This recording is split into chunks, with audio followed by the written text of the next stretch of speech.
একটা শ্রেণী আছে যারা জাতিকে বিভক্ত করে ফায়দা লুটতে চায়, যারা জাতিকে বিভক্ত করে এই দেশকে যারা সর্বনাশ করে দিয়ে গেছে, সে আওয়ামী ফ্যাসিস্ট বাহিনীকে আবার পুনর্বাসিত করতে চায় বাংলাদেশের মাটিতে। আজকে ধর্মের দোহাই দিয়ে দেশটাকে বিভক্ত করার চেষ্টা করছে তারা, জাতিকে বিভক্ত করার চেষ্টা করেছে তারা। আমি একটি প্রসঙ্গে কথা বলতে চাই। এখানে যখন শহীদ রাষ্ট্রপতি জিয়া রহমান এই দল গঠন করেন, আমার সঙ্গে ওনার বয়সের সম্পর্ক অনেক ছিল, অনেক গ্যাপ ছিল, অনেক গ্যাপ। সামনাসামনি বসে কথার মতো অবস্থা আমাদের ছিল না। তবুও শহীদ রাষ্ট্রপতি জিয়া রহমান ছিলেন একজন বিশাল মনের অধিকারী মানুষ। উনি ছোট বাচ্চা থেকে বুড়ো পর্যন্ত সবার সঙ্গে উনি কথা বলতেন, মত বিনিময় করতেন। তো আমাদের সঙ্গে যখন প্রায় কথা হতো, আমি তখন যুবদল করি, আমি একদিন প্রশ্ন করেছিলাম যে স্যার, কিছু স্বাধীনতা বিরোধী লোক, কিছু মুক্তিযুদ্ধ বিরোধী লোক, এদেরকে দল নিচ্ছেন, এটা কি ঠিক হচ্ছে? এটা কি দেশের জন্য ভালো হবে?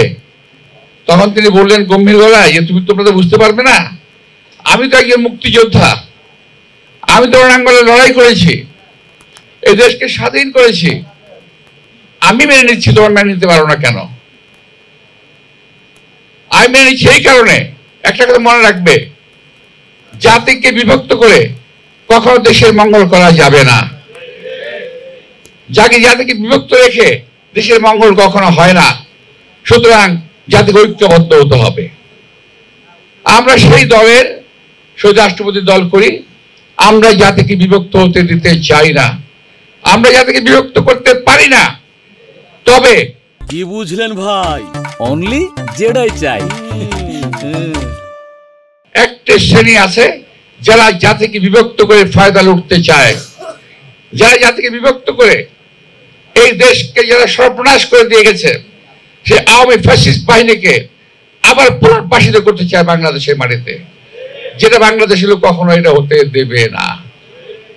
আপনারা খেয়াল করে দেখবেন, তারা আসলে এত লাফাচ্ছে কেন? তারা লাফাচ্ছে এই কারণে, তারা বুঝে নিছে যে আওয়ামী লীগের ভোটগুলো আমরাই তো পাবো, এরকম একটা ধারণা হয়ে গেছে।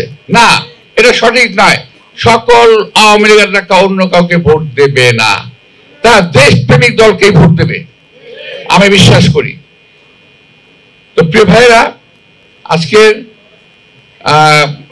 কালকে আমাদের একটা সভা হয়েছে, সভায় প্রার্থী ঘোষণা দেওয়া হয়েছে।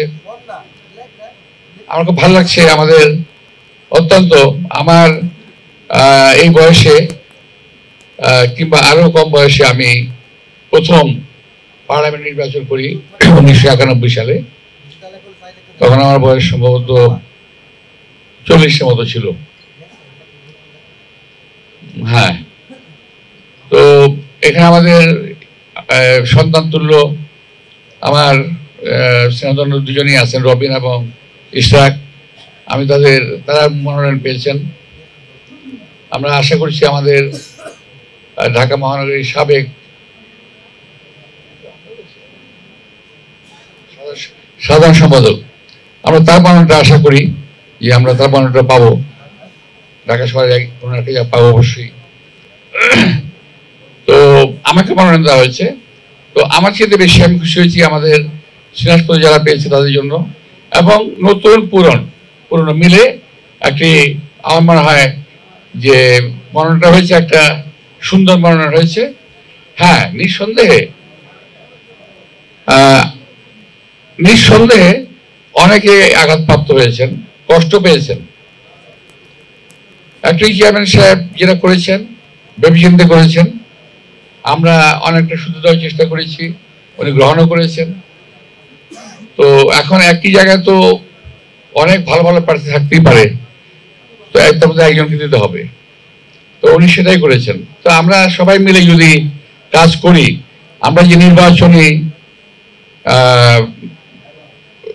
বিশাল একটা যাত্রার নির্বাচনী পথে আমরা রওনা হয়েছি, সেখানে আমাদেরকে জয়লাভ করতে হবে। সেটাকে মাথায় রেখে আমরা সবাই একযোগে কাজ করব।